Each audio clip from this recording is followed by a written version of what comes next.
you're going to. Yeah, that's my secret to future wealth. Well, welcome everyone to Dragon Tail Books.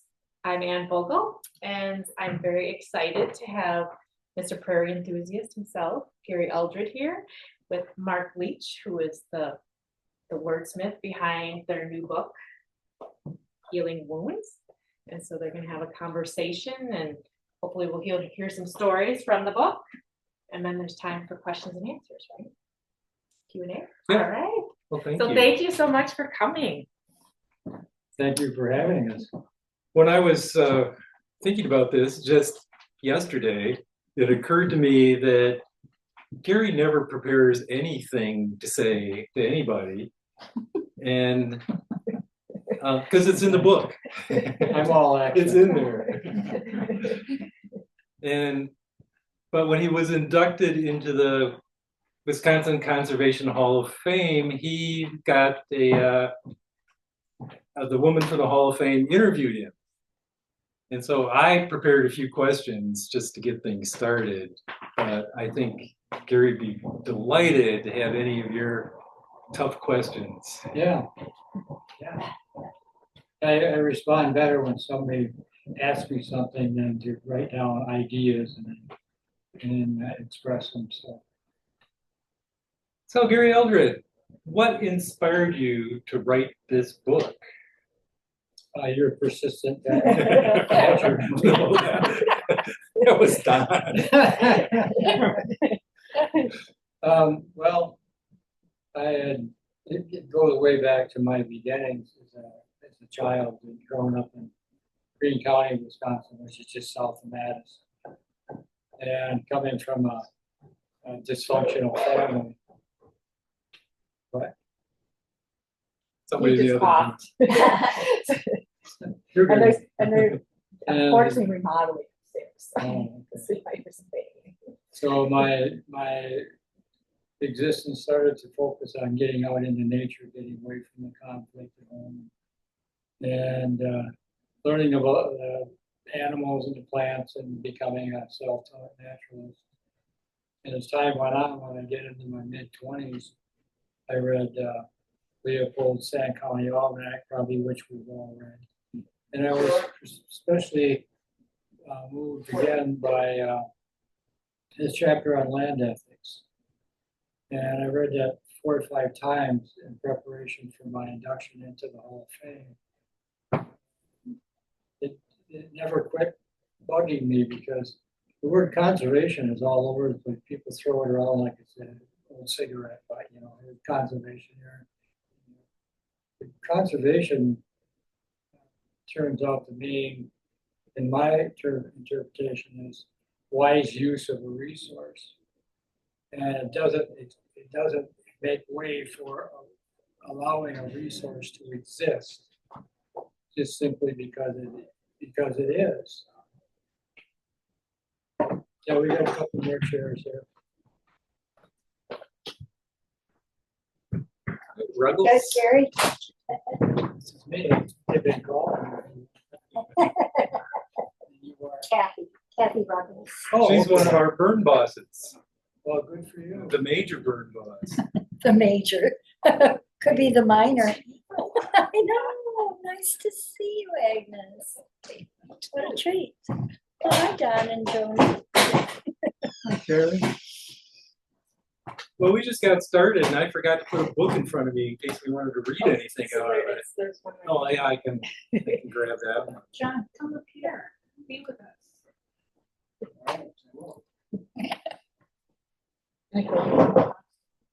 So Gary was starting to tell us about what his motivation was for this book, but why don't I continue here and ask you, what did you really want readers to get out of this book? Well, I'll kind of pick up where I left off. Is the idea of consuming nature, and I had become quite good at that as a hunter and a fisherman and a naturalist, and I wondered whether I had an obligation to give back to nature, if I was obligated to do that, because I had been exploiting it under the title conservation all my life. But the problem was, you can go to a library, you can get books on how to hunt ducks or how to hunt trout or deer or whatever, all different kinds of information on how to take from nature, but there's no bookshelf in here that says this is how you put back after you've been taking for all your life. And so I tried to see if in my talks with Mark, if we could come up with what my life represents as far as an effort to give back. And that was really hard because there's no guidelines.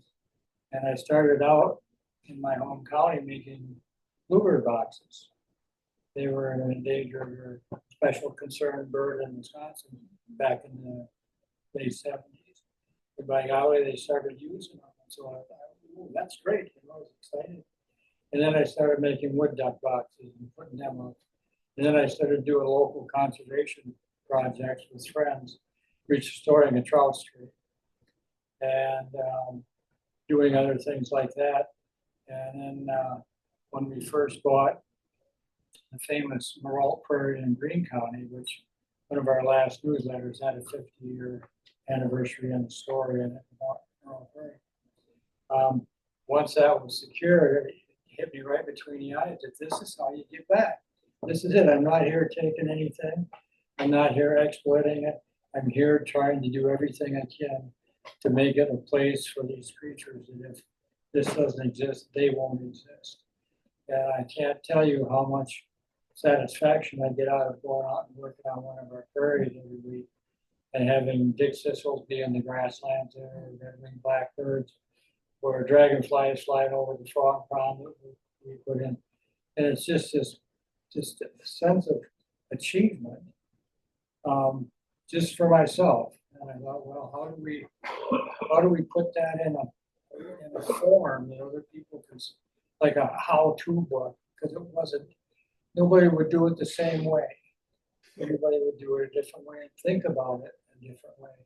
So this is the first, maybe the first step on a shelf in the library is how to save the land, how to save something for people in the future, and save biodiversity, and how to open up to it, especially to open up and let it save me, because that's what it did in my childhood with unhappy family. The first thing that happens is you start to feeling depressed. You got a lot of anger in you. You got all these symptoms, psychological symptoms, of having no value or no worth or no guidance. And it took most of my life to overcome that, or at least see it for what it is. And if I get up in the morning now, and it doesn't take me long to say, gee, I'm feeling a little depressed today. What am I going to do about it? So it was my transformation, but it was nature was the foundation for that transformation. And people don't, there's a lot of kids nowadays that are afraid of nature, afraid to go out in the woods or on the river. And the sad part is parents don't know how to teach their kids to love it. Because parents have been away from nature too. And at one time we thought of writing curriculum for the vocational school and landscape restoration. But how do you teach a kid all of the kinds of butterflies that there are, all kinds of dragonflies and frogs, prairie plants or birds? And then how do you teach them how to burn? Because there's different ways and there's different effects. It's such a complex issue that sometimes it really is overwhelming to think that you could do anything. We have, just yesterday, we had 15 ladies from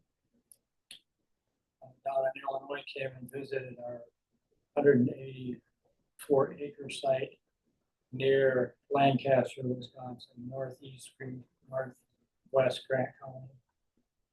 And we were talking about it.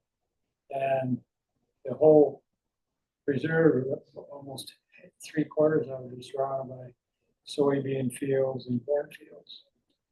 And they're constantly spraying for whatever the hell they spray for. but that drift keeps coming across our reserve there, and it's like, how many more years am I gonna try to come down here and hobble around, trying to save habitat for these species? And the next day, there might be a cloud of herbicide drift across here and kill all the pollinators that are there actively pollinating. And well, when you read Leopold's book, you read in there about to have a conservation awareness just to live in the world.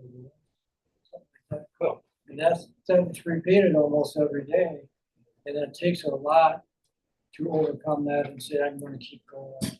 And I'm hoping that the book gets some of that message across.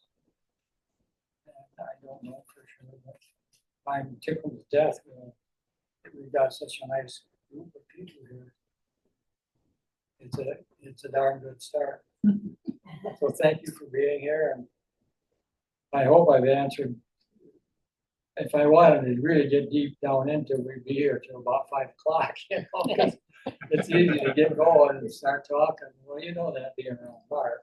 Yeah, but I want to ask you another question, Okay. if that's okay. Did you already say happy birthday to Gary? No, he doesn't want us to sing happy birthday.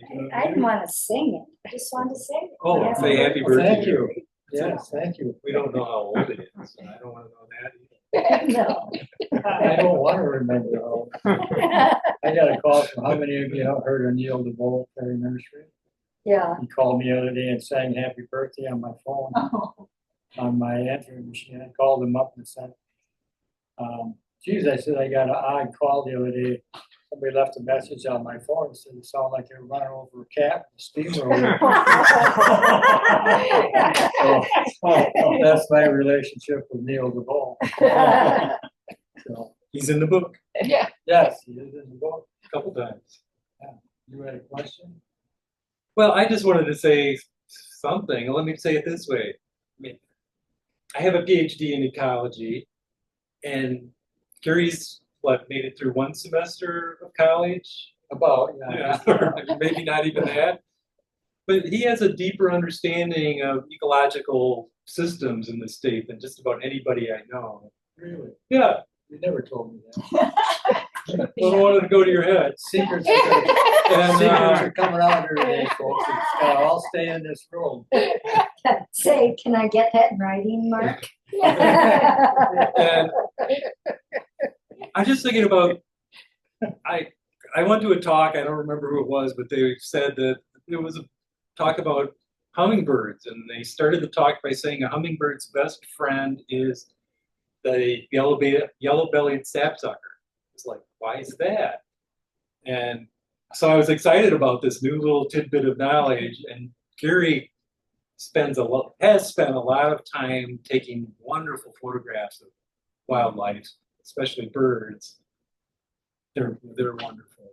And I was telling him about, when the hummingbirds come up from the south, there's not enough flowers in bloom for them to get nectar. They go to where the yellow-bellied, Agnes knows this.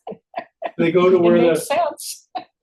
they go to where they've been poking holes in the bark, and there's insects and Sap. some sap there. So I'm starting to tell Gary this, and he just turns his computer around and he has a photograph, an absolutely beautiful photograph of ruby-throated hummingbird at those little sapsucker holes. Nice. He continually surprises me with stuff like that. Well, here I am awash in my self-esteem problems.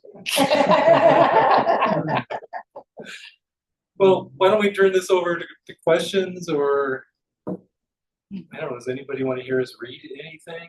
Because that's what you're supposed to do at a book signing, right? Don, you said you had a question. Yeah, Gary, we went to somebody's place yesterday. We've never been there before, and we were introduced first to the woods, where most of the photography has taken place. And this is a photographer that you know well. I'm gonna forget his name, strangely enough. Bruce Siebold. Bruce Siebel. Yeah, Bruce Siebel. And he has a gigantic front yard that has a prairie in it. And, Well, 13 acres. Oh, yeah, I guarantee you, it's big to me, because I can't, looking at that thing, I thought, as a gardener, where would I start? On a 13-acre prairie that is overgrown. What would I do? Well, it's What would- overgrown with What would be my first act? Canadian goldenrod. Canada goldenrod. You're asking me that? Yeah, Well. where if would you start? If you were mechanically inclined, I'd suggest building a time machine.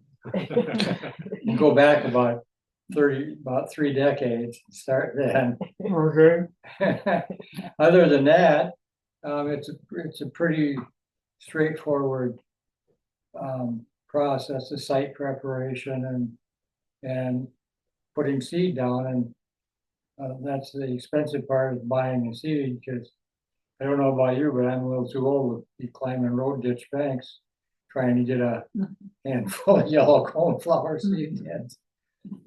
But and another thing too is the ones that I've planted on my property, I have 17 acres, mostly rocky hillside, but also about 7 acres of prairie plantings. And they're never done. They never quit surprising you, and they never quit being different every year. And they never go out there and don't expect to find something interesting. So even now, even starting now would be better, because at least you'd leave that in the future for some pollinators and some birds. I've noticed around my place, the prairie, at 10 years old, the prairie is still, the planting is still coming down the birth canal. It's still being born at 10 years. And 20 years later, it's still, give me some room, trying to push its neighbors aside and stuff coming up that, well, I remember putting pale purple coneflower in here in 1992 when I seeded this, and there's one now. I've never seen it before. Oh, yeah. I mean, it's just, but just getting the soil worked up and cleaned as much as you can of grass and weeds, and just throw the seed down. So do you have a Canada goldenrod problem in Yes, there? I do. And do you do anything about it? No, I don't. Hmm. I haven't figured out a way to do it yet. I tried it, We, pulled it, and we do some mowing. Mowing in July seems to help with brush and also with Canada goldenrod. Yeah. So if it's really just mainly goldenrod, we mow it. yeah, and I've seen mowing be effective on Canada goldenrod. For me, it's hard to go in there and mow it when you got compass plants in it or something like that. Oh, yeah, then you don't mow It's it. like I don't know. But yeah, I understood Some that. with a brush cutter, maybe, Gary. There you go. Yeah. I did use we use chemicals limited. I'm the chemical man on my crew, and we just use the little plant misters, little plastic plant misters. We don't have a fogger or a backpack sprayer, and I just treat each stump individually. oh, But the Canada goldenrods, I've done experiments where I took and pulled all the stalks together, as many as I could reach, and put a string around them, tie it up tight, and then cut them off with the loppers, and then put the herbicide on the cut stumps of the goldenrod. And I used a couple of different kinds of chemicals, and it worked, except that where the goldenrod died from my activities, a whole new crop of goldenrod seedlings come up because I had to spare ground. Wait a minute, Wait a minute. how is this going to turn out? They're gonna win. Yeah. So, and as the prairie gets old enough, it does seem to have the capacity to push back on invasive stuff. And then some things like Queen Anne's lace, some years my plantings are solid white with it. It's like, oh my God. And then the next year there'll be almost none. Some of these plants, they just go up and down, and as long as they don't take over the whole planting, and the planting is thriving too, I've just come to terms with it and look for a bee or a gnat or something that's pollinating on a Queen Anne's lace and justify its existence that way. But it is a process of constant learning. It never stops. It's every year if you're out there. And this year the butterflies seem to be way down. Maybe, we run around screaming with our hair on fire. Oh my God, the butterflies are going, they're going. And then next year there's a bumper crop of them. And so I haven't figured it out. And maybe we should try to figure it out. What if you knew every single thing that happened on those prairies? Would that be any fun to go out there? I don't know. Hey, there's another chapter for volume 2. I wondered about the. What, Gary wandering around in the prairie? Yeah, we found all the answers, question mark. Will you maybe put your photographs in publication sometime? In this one, there is now Well, there's drawings, drawings. but the photographs, no, Cost of photographs is really expensive. color printing. Yeah. We got the cover. The cover is done by a friend of mine by the name of Jonathan Wilde. And in the book, you'll find writings on how I discovered and took along with me other people into the sandhills of Nebraska. And that's the heartbeat of all the prairie that's left on the planet, I think, unless you go to Russia and the steppes in Siberia. But in 20,000 square miles of midgrass prairie in Nebraska, and it's all pasture, cattle country. So there's quite a bit of diversity left there. But so Jonathan goes out there in fall and flies a falcon and chases prairie chickens around, and we go out, and Mark used to come out there too, but we cut him, kind of asked him not to drink all the beer, and he's reacted in a fairly negative Oh, way. yeah. But the cover, for those of you who are gonna get a book, is in the land around the old farmhouse that we use out there. I met a farmer out there. He was a retired farmer, and he had the home, the old original homestead on the place was still standing, and so we made him a deal that we would fix it up and fix up the water lines and put a new roof, do all that work in exchange for using it a couple of times a year. So we agreed to that. So there's 800 acres of pasture prairie around the house. And the first summer I was there, I set out to, because one of the biggest invasive species out there is the eastern red steer, eastern juniper. And it's taken over in leaps and bounds. But in these pastures, it was relatively low. Most of it was a couple of feet, some of it was 10 or 12 feet. And over the course of 3 or 4 summers, between myself and other people who come out and join me, we cut all those cedars off. And I told Wilde, who was a wildlife artist, I said, when I get done at the end of the cutting spree, I look back and you can see all these junipers that are laying out in the prairie, and it reminds me of the buffalo hunters, how they shot all these buffalo and cut the tongue out of them, and left the rest of them lay. So that's what if you squint, you can see the buffalo laying out there in the prairie. So there's a little secret story there that only you guys know. Well, somebody asked me, why did you put Elon Musk on the cover? Yeah. No, those are prairie chickens. Smart ass. He's always been a smart ass. I know, that's what we love about him. Yeah. You do. That's what I love about it too. So, Can I ask one last question? sure, you can ask more and more. Never say no. Because you are Mr. Prairie Enthusiast, and Well, can you just tell us the brief version of how the Prairie Enthusiast got started? There is no brief. Yeah, I know, yeah. It took 30 years. Start on Tin Can Road. Okay, well, as I was telling you in my time growing up, when I got introduced to prairies accidentally and we saved this one prairie.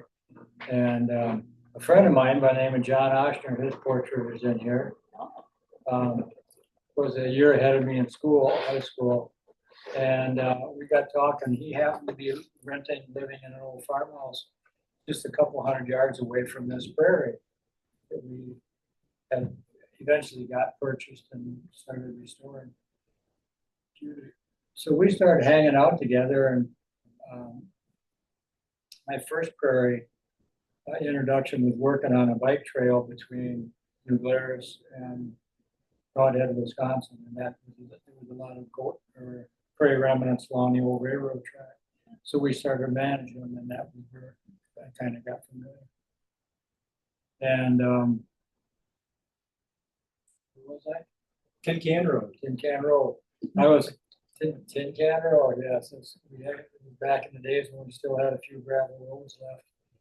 And I was headed out to do something on Tin Can Road, take some pictures or something, and along comes this little Ford Mustang. It was John Oshner that we sat there in BS, and I said, "Where are you living?" And he said, "Oh, behind." He described it. I said, "Well, I've been going up there. Used to go up there pheasant hunting and quail hunting, but now I go up there. There's a lot of prairie stuff up there." And he said, "Yeah, I know." And that brought the two of us together, so that what we had was somebody that we could lean on, somebody that shared that same interest, so that I wasn't out there looking for prairies by myself and nobody to get excited with. So that was really important. And after having some success like that, I decided to drive all the roads in Greene County and look for prairie remnants, which is what I did. And today there's probably 5 prairies in Greene County That the Prairie Enthusiasts own now. yeah, that I had found and documented. And there was no organization at that time, just John and I, and we hooked up with the Greene County Conservation League. And I convinced them that instead of dumping pond-raised trout in the trout streams and releasing cage-raised pheasants for sportsmen, maybe the Conservation League ought to consider buying pieces of the land in the county that I had the original landscape, the original plant community. So they thought that might be okay. So that was our second prairie purchase. Was a member of the conservation club that was going to have planted pine trees, which I was on the tree planter in the county at that time doing that work. So that's how we found that. And otherwise, if I wouldn't have known anything about prairies, that would have been planted the red pine. So anyway, that's how it started out. And John would call me and he'd say, "Let's go look for prairies." And I'd go call him and say, "Let's go do some brush cut." And that friendship and that bonding just grew. And then after a while, well, Jonathan Wildy, the partner, he climbed on board, and we'd have a early spring burn. Somebody would bring a 6-pack of beer, and the rest of us would bring up tools or a snow shovel or a rake for our fire control equipment. I happened to have a brand new Carhartt coat the day that we burnt the prairie off. Time I should have had John Pinkney stand there with his coat smoking. Chainsaw, 'cause that was the end of the coat. Then the fire basically went out by itself anyway. But that's how little we knew. Didn't know anything. So it was a learning process all the way through. And then I moved to Grant County and got a job at the state nursery in 1980. 1980. I worked there for almost 30 years, growing trees that foresters would take out and have landowners plant on prairie remnants. Talk about an ironic way to make a living. Selling, 500 red pine to some farmer that you knew was going to plant them on the sand prairie. But anyway, I had there was about 6 people at the nursery that were interested in prairies also. And so I was telling them that I was inventorying Grant County, which, by the way, there's 4,000 miles of roads in Grant County. Just, for your own personal interest. And a couple of these guys, one of them that's in the book, Gary Eldred, him and his wife went with me almost every weekend, and they got pulled into the prairie ethics, and the ideas. And then there was a couple of older ladies that went seed collecting with us, and we agreed to put together a board of directors. And then there was an attorney that lived in Grant County that lived in Milwaukee. That's Gary there. We still gets together with this Gary, every week? What's that? He gets together with you every week, doesn't he? Now they do, Yeah. yeah. And so, anyway, one thing that led to another, and this attorney said, I'll draw up the legal papers for you to be a nonprofit if you want to have a way to raise money. And then he helped us buy our second prairie in Grant County. And never looked back. We got several more directors that wanted to go seed collecting and look at prairies and stuff. And what else did we do? Oh, we started out having banquets where we'd sell stuff to, drawings like these, or paintings, or quilts, whatever people would donate, and have a banquet in some nearby town, Mineral Point or Dodgeville or wherever. And we'd have 100, 150 people come to these banquets. And it just kind of kept growing on its own. And the second group was from, I don't remember if they were from Madison area, or from Galena in northwest Illinois. They both come in about the same time. So we went from one organization to 3 chapters. So then we changed our name from the Southwest Wisconsin Prairie Enthusiast to the Southwest Prairie Enthusiast.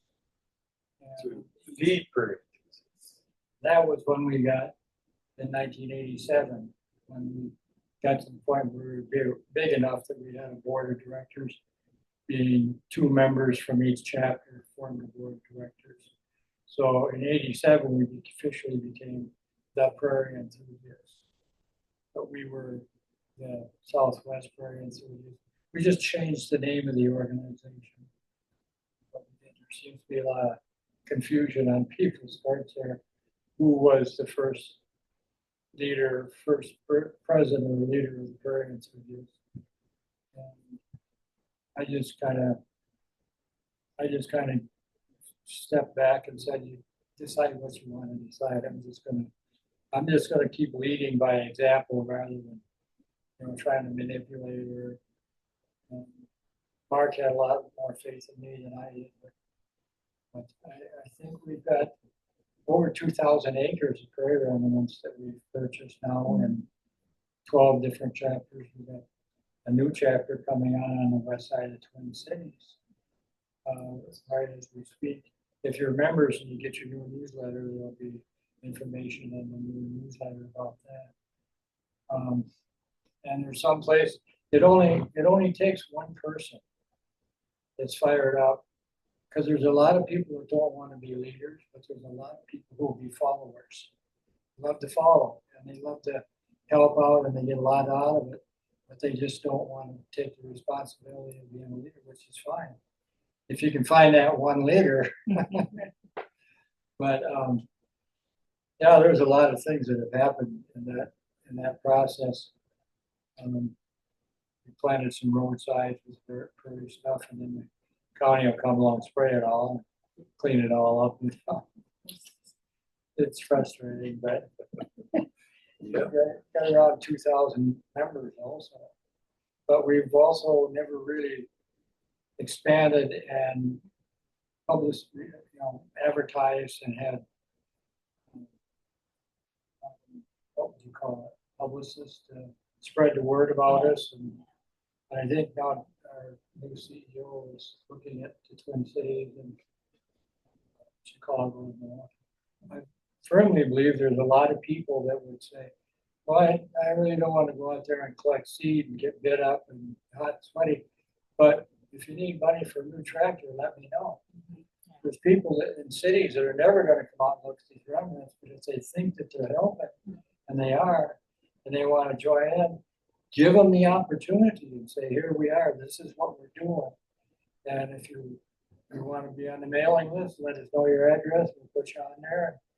So we had a field trip near Gates Mills, which is in the Kickapoo River, on the Kickapoo River a few years ago. And there was about 10 or 12 people, master gardeners and other people there. And somebody asked me a question. I said, well, it would be nice if we could do a lot more if we had a tractor so we could do some mowing rather than try to do everything with a walk behind brush cutter. It wasn't long after that, we got a donation for $50,000.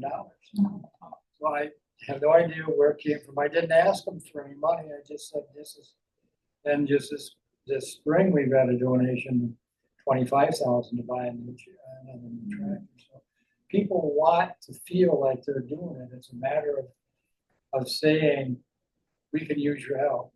How do you want to help? If you're retired, what was your career for your whole life that would benefit or that you could use to revive it and have it contribute to the Prairie Enthusiast? A lawyer, maybe, or a publicist, or teachers. I mean, there's 100 different things that people could do to support something that they would never go out and do on their own. See what I mean when you get me going? Is there a local chapter? Oh, yes. I'll ask that question. Kathy Ruggles was it. Yeah, there is a local chapter. We don't own any land. Do But you want to? Huh? Do you want to? Yes. Yeah, we'd like to. Our chapter is pretty small and the volunteer base is sort of spread out, but not, there's sort of a core group that does everything. So we have a memorandum of understanding with the local conservation and sportsman's club that owns some land up on the Red Cedar River. So we've done a lot of work there, and it's really been gratifying because when you walk around there now, it's so different than when we started. And, it's sort of an endless task there. And recently, a couple local professors in conservation, they really walk their walk. And they bring up to 25 college students in the conservation class out there, and boy, can they clear buckthorn. Would you have 25 college students? It's pretty great. And then they're really great too, because they always bring like hot dogs and s'mores and stuff for the kids afterwards.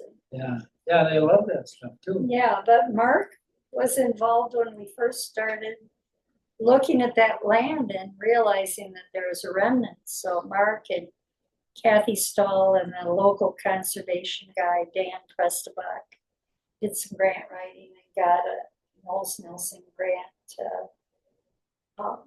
buy seed. We've just continued to work on it. I love it. It had been. It's called Dobbs Landing. Oh, Dobbs Landing. Just south of Colfax. Right, Yeah. They were taking lots of gravel out, so in a way, parts of that 180 acres, more or less, are pretty derelict and pretty, you had four-wheelers scooting around I there remember seeing that. and huge amounts of, whatever that pretty purple flower is. Spotted knapweed. Spotted knapweed. Any seed? But this guy We looked got plenty. over the spotted knapweed and found a lot of small areas with lots of good stuff. And now that spotted knapweed's pretty much under control. It's diminished a lot. Yeah, and Mark helped us with an idea about it's so big. such a large amount of land, and it's just been left for so long. And, you know, he said, well, let's just start where this remnant is and build out from there. And, you know, we've done that in several areas now. And it's, I know that there's also been changes in the way that the chapters interact with the corporation and some unhappiness there. yeah, But I was telling Mark that there's never been a time, I mean, every one of the chapters has got some money. I don't know how much. The big chapters have more than the little chapters, but they've got some resources, but it's not enough to, what do I want to say, go out and do anything, especially if you found a good quality piece for, you know, $30,000, we'll say. That shouldn't hold back any chapter, because we've never purchased a piece of land but what the corporation didn't come up with the money to fund it. So the money might not be physically in your annual financial report, but right, if you needed $30,000 to buy a site of land, you lay down the footwork to get it, you know, work with the landowners and, you know, do all the deals.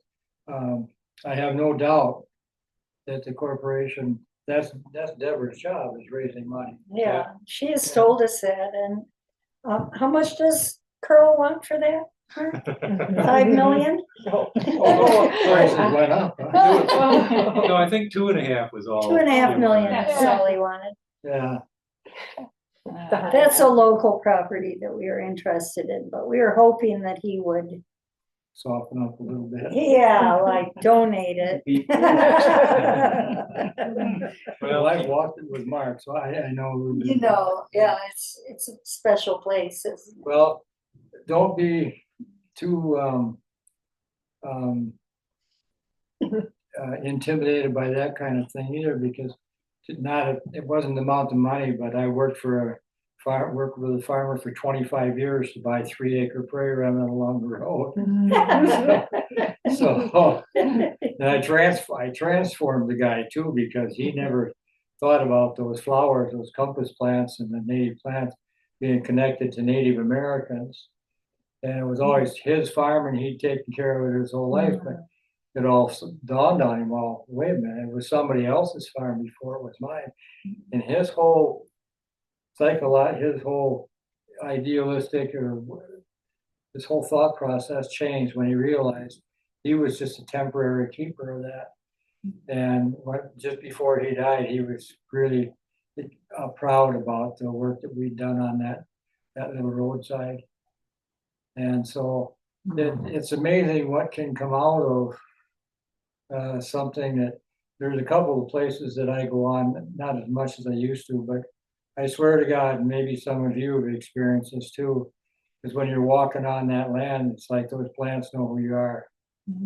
It's like, oh yeah, the elders up there, then we can, you know, you just have this symbiotic relationship with other living things. And it's hard to explain. Like mosquitoes, we have that relationship with mosquitoes. You know? There's that guy, that skinny guy, he's got a lot of good blood in him. But they really, if you know how to, if you really open up to them, they give you back way more than what you ever have to put into them. So I regret the day that I won't be able to get out there and do any prairie work, and it's going to be a big hole left in my life. And I don't have, well, I've got a stepdaughter, but my sister is all I got.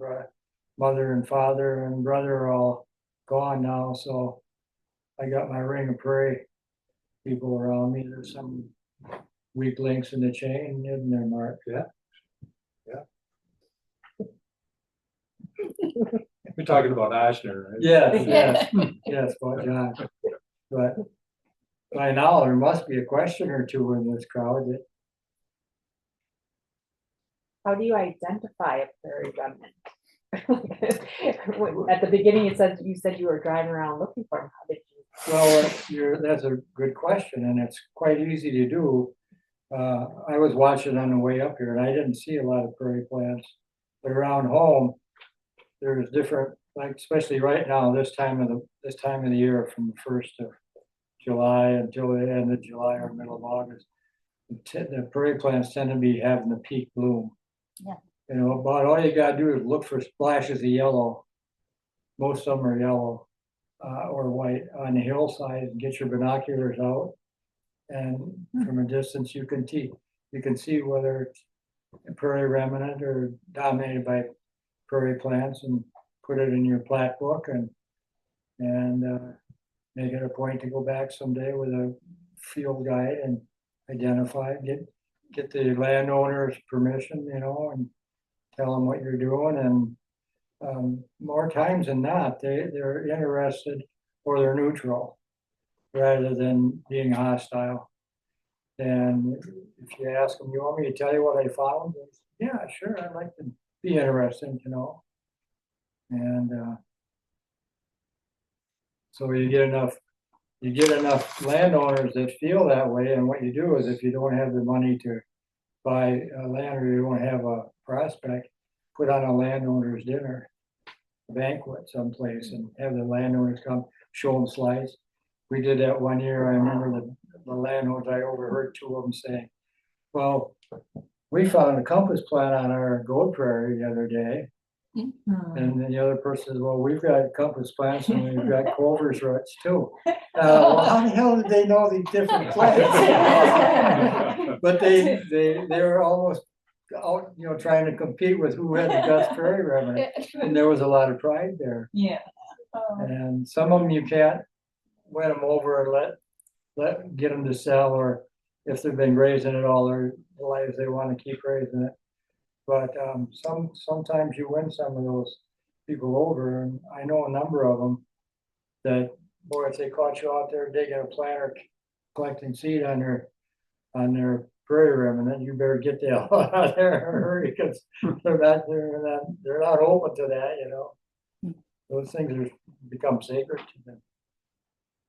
You know, one way to find plants is to see them. I have about as much college education as you do, sir, it sounds like. But I love the outdoors and always have. So a few years back, Kathy and I were passing in western Minnesota, and I know just enough plants to know, hey, we're on a highway that's right along 20 miles of railroad right away. That the railroad right away is either a walking path or abandoned. And it's like, holy smokes, this place right now is loaded with liatrids and on and on and on. Just iron maid in the ditch and just all sorts of things. So railroad right of ways are. Do you know why that is? It's because the old steam engines used to cause fires all along the right of way, and so that helped promote the prairie plants. I grew up on a farm in southwest Minnesota, which, you know, was a lot of corn and bean fields at that time, but there were these little pockets of prairie still, and a railroad track went right through our farm. And I had no idea as a child what this was, but I would spend hours on the railroad right-of-ways picking flowers and just looking at them. And now when I think about it, I have no idea what those flowers were, but I know that a lot of them have got to have been, you know, native original prairie plants. No I doubt. wish I could go back and look again. Those are areas besides the fire that right away and the It's hilly undisturbed. banks, they couldn't have been plowed. Right. They They really were not plowed. weren't even grazed. Right. So Yeah. they were And then- there all this time. And in those days too, I don't think they had herbicides. They may have burnt those right of ways to control brush too. A combination of fires for a system. Basically, it's a good tool. Yeah, you know how to use it. yeah. We like to burn stuff. Yeah.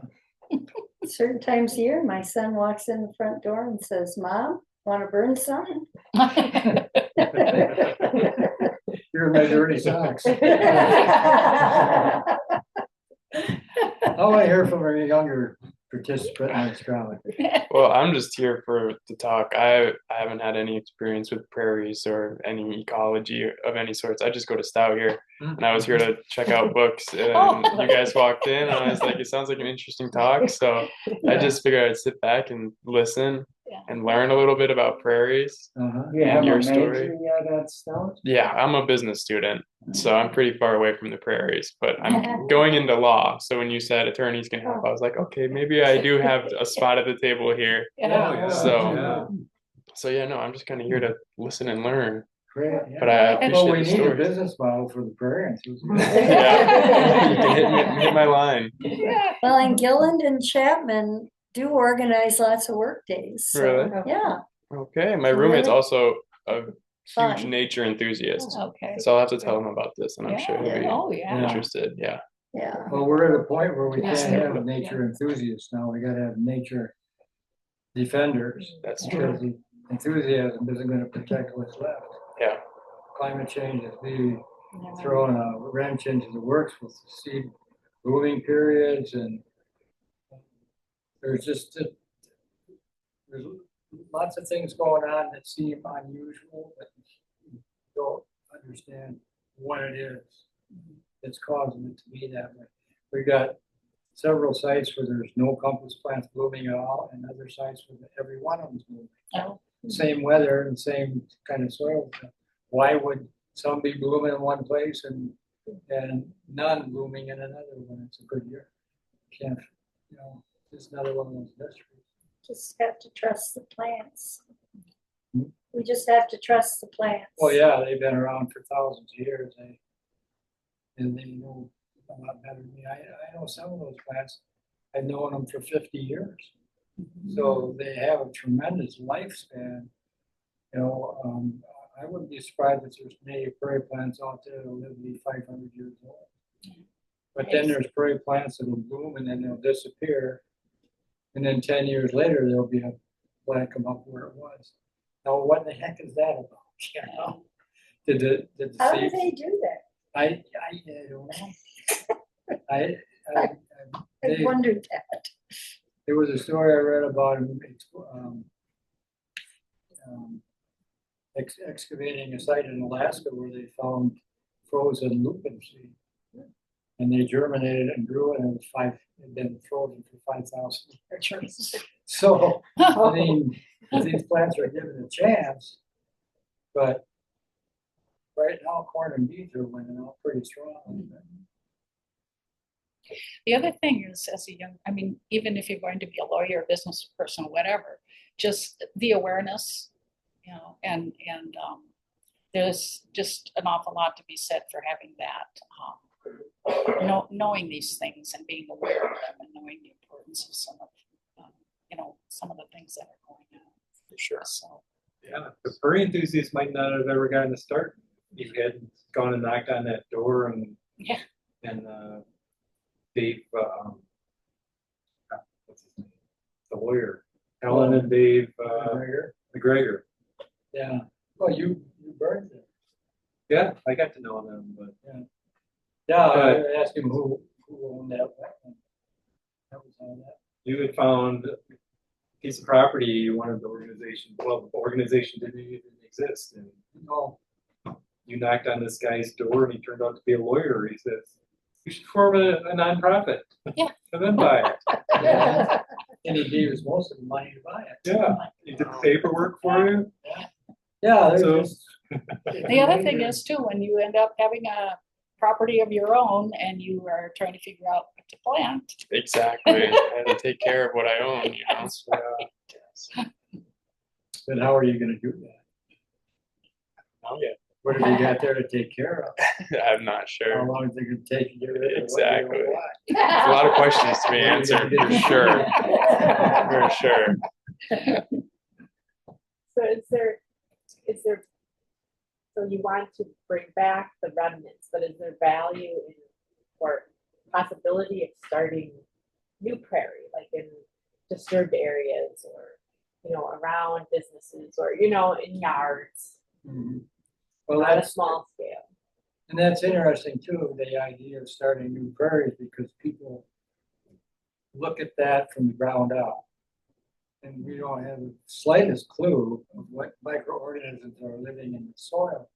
Completely unexplored region unless it's connected with agriculture and what worms are in the soil for agriculture. But,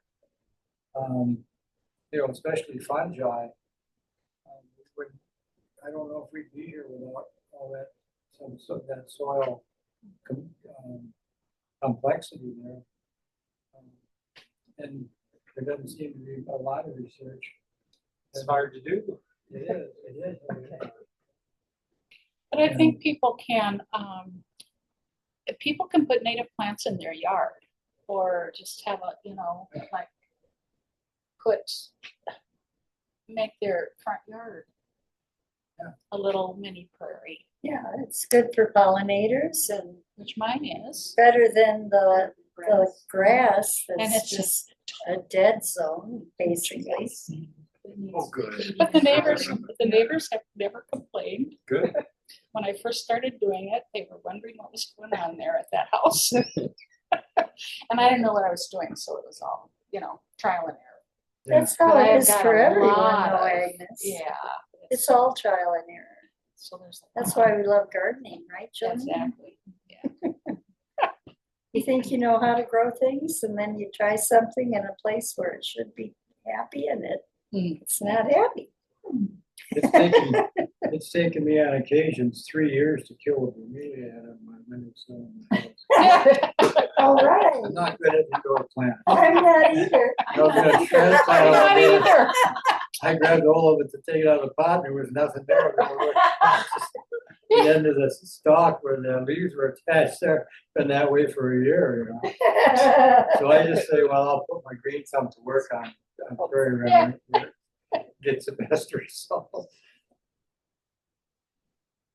Any questions from anybody else? Just, I'd like to comment on, I picked up a book, an hour or so before we came here. And I hadn't read the entire book. I dialed up the end of it. Oh, he I does dialed up the part where Sears comes in. The man who became your father, who became your surrogate father. And I found that was a fascinating story. I think that's one of the most valuable things about books like this, is the personal stories that develop in them. And yours has got it. You think so? Yeah. Well, thank you very much. Yeah, that's an advertisement for the book. The stories in it are worth it Well, thank you. alone. That's only part of the story. Like, my memory doesn't serve me well. I just told Mark on the way over, I just had an idea for another chapter in the book. He didn't laugh. No. How long in the making? Who can remember? 3 years at least. Wasn't it? Imagine. I don't know. I can't even. I drove down to your place with a big pile of yellow pads, and we sat, and I tried to write down what Gary was telling me, and then I went home and I typed it up, and he doesn't do the internet at all, and so I sent him a packet of papers printed out, and he calls me up, and he was like, "They've got it all wrong." that didn't happen when I was 17. That happened when I was 35. Yeah. You got that wrong. So it was a long iterative process of trying to figure out how to organize Well, stories that aren't necessarily linear, and so time-wise it skips around a bit, but I think it works. And I don't think we wanted to have the story of my life. We wanted to have the incidents in my life that show this connection and show how one person's actions can set up a kind of a domino effect. And it's like, oh, I see now he had some friends in the Reserve Trout stream along the side of his little town there in Green County. Well, we've got a stream out here. Maybe we could. That's, I mean, it's fun to read the stories, but there's blueprints in there. I don't know how well we pull them out to make people think about something and think, well, maybe I could try that, or maybe I wonder how that. It's just a shot in the dark kind of thing. Yeah. I tried to write it so if this guy could do it, then anybody could do it. Yeah. Well, and I think it started, the seeds for it started when we made our application to the Wisconsin Conservation Hall of Fame. And we had to put together a whole history and,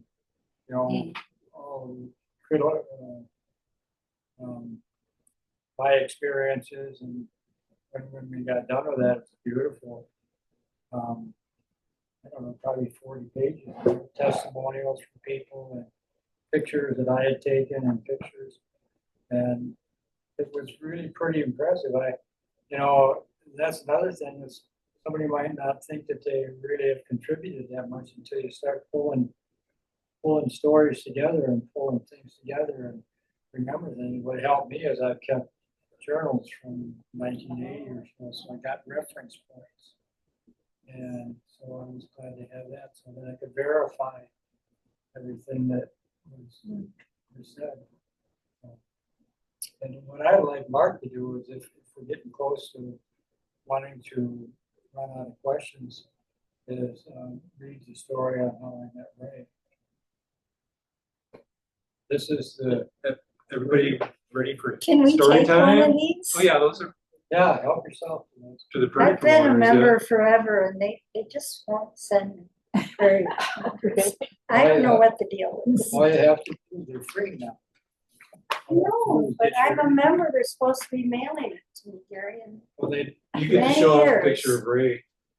that's not Ray, that's John. No, I know. You got to find it. Oh, okay. I know that's Good, John. He's that's got the cute gap in his teeth. So Mark's looking here at Lloyd, so we need to really step out of the area and into another area. We need fair maps. Oh. Which lawyers can help. And those fair maps mean that we won't live in such a politically divided world, or we won't jump from the left to the right in devastating ways for the environment and for the world. And so if we can have fair elections around the world so that people get to speak what's in their heart, that's important. Yeah. I agree. Oh, I agree. Ray Fox turtle too. Is that in here? Oh yeah, they're all in there. It was one of the And pretty are ones. those the ones that are for sale or are there? Yeah, but we have a box. Oh, you have it. Anyway, this guy You that can buy 100. Oh, you don't have to worry about running out. saved us a lot of Not travel today. to buy them all. Oh, yeah. This is our this is our book launch right now. Oh, Yeah, wow. this is it. Very And what Mark is gonna do is open up pages to where I met this wonderful man in Nebraska in the Sand Hills and how ironic it was. He became the dad that I didn't have. He was my age. He had sons that were my age that had been killed in a motorcycle accident. And that boy had blonde hair the same as I, so we connected. And that was my doorway into the Sand Hills of Nebraska. And that went on for 25 years. So Well, and the event I'm going to read about was right before Gary and that lawyer and his coworkers at the Wilson State Nursery formed the original Prairie Enthusiasts. But anyway, let me read. Sometimes a life-changing story seems the most improbable. A few miles back on a quiet Nebraska road, I had stopped to move an ornate box turtle off the pavement. The state of Wisconsin lists the species as endangered. The result of habitat destruction and fragmentation, I thought, as I continued west mile after mile of sandhill prairie. I stopped my reliable 1982 pickup truck again and got out to move another box turtle. But I was mistaken. The object in the middle of the road was no turtle. I excitedly lifted the leather billfold and looked inside. Like your ears. Holy shit! I was holding over $1,000 in cash. I thought the solo trip to Wyoming would be extra fun. Like, is that enough? No, I'll read more. Some recollections are so vivid, it's like I can relive the moment. It was September 13th, 1986, just weeks after first seeing the wet prairie on Dwayne Thomas's farm, and several months before my coworkers and I incorporated the Southwest Wisconsin Prairie Enthusiast. There I was in the noontime sun, standing in the middle of the road, surrounded by ancient dunes now covered with yucca, prairie grasses, and lead plant. The heat of the blacktop was broiling my feet. The two little towns I had passed through, Erickson and Bartlett, were miles behind. I stood looking at the billfold in my hands, examining the leather tooling, which said only Ray. There was neither a driver's license nor other ID. I counted the cash more carefully, $1,056. There was a certificate card for an electronic device and a photograph. Turning my back to the sun, I looked intently at the two people in the photograph. I saw a tall, slender man with large ears and a warm smile, standing with a pleasant-looking woman. I guess they were husband and wife. My euphoria quickly dissipated as I walked back to the pickup. I knew I had to return the billfold and the cash to its owner. And then it goes on how he actually met Ray, who... I don't hear anybody snoring yet. Oh, it makes me want to start there. I was gonna say. Well, That's not- page 80. I drove west for 7 miles until I saw a house. That's how populated the sand hills are.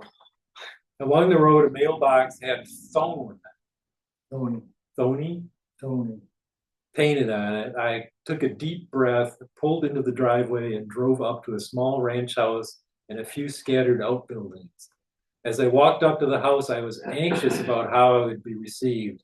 I didn't make it to the door. Mr. and Mrs. Thoney intercepted me in the yard. I quickly explained I was driving from Wisconsin to Wyoming to hunt mule deer when I found a billfold on the road. They invited me indoors out of the sun. I showed them the photograph. They both said, "That's Ray Sears." Mr. Thoney added, "He's the sheriff of Wheeler County."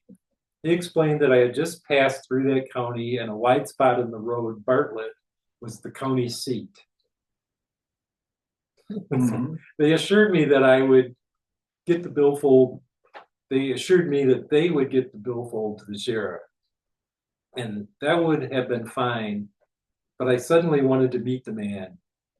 To oblige me, Mrs. Thoney dialed up the Garfield County Dispatch and had them relay a message to Sheriff Sears. In no time, the dispatcher relayed back that the sheriff was on his way and we could expect him in a half hour. As it happened, it was Saturday afternoon and the Thoneys were about to drive to Burwell to meet friends at the Veterans of Foreign Wars Hall for ribs. I gotta remember to take bigger breaths before these long sentences. They said I was welcome to wait in the yard, and Mr. Thoney offered me a cold can of Old Milwaukee beer. As they started for their pickup truck, Mrs. Thoney said, "Why hell, if you're honest enough to give Ray all his money back, you might as well stay in the house and watch TV till he gets here." I swear to God, that's true. It was so ironic, you know, especially Old Milwaukee beer. You know. if I was anxious walking up to the Thonies, my apprehension increased as I waited to meet the sheriff. What kind of fellow would he be? Would he give me a moment's notice? After he arrived, it took about 2 minutes to size each other up. Then and there, we liked each other. Yeah. There, a whole book full of those stories. Oh. Never pass a turtle without Yeah. checking it out. That's right. Could have $1,000 If you That's want, great. if you want to see tears, we could read the story of Heather's Prairie. No, Well, I we cried gotta just go. thinking about that one. Oh. So You have to save You'll that have one to for read this it for evening, yourself. right? Yes, definitely. That one will put tears in your eyes. Oh, well, and it's in here? Yeah. Oh, Oh, yeah. a tearjerker. Oh dear. Sounds good. You see what kind of crazy people you get hooked up with in libraries? No, I like it. I love this. yeah, well, Love it. thanks for coming in. We, Yeah, thank you so much Wrap it up. for your talk. And yes, if you want more, 6 o'clock at Brewery Nonic, right? Yeah. So with beer. you think you're entertaining now and get a couple beers and then who knows what it'll be like. I don't think they have those, no. Yeah. No.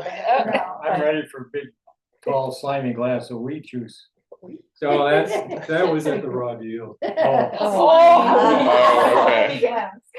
But they don't do that anymore, do they? At the raw deal. Yeah, What? They have juices. yeah, I think but, they're shots. yeah, Yeah. but do they, Oh, Do we? Wheatgrass? Grass? they used to be part of the entertainment to go in there and watch them crank this thing Oh, to make wheat to, grass. to make the wheatgrass Oh. fresh, and I haven't seen them do that for a long time. We made different. Maybe it wasn't a big even hit. fresh, it don't sound very good to me. So maybe it must not have been a big hit. But I think they're willing to sign the books. So, That's right. Almost Yeah. forgot. so thank you so much. This was I haven't bought it yet, but I Amazing. will.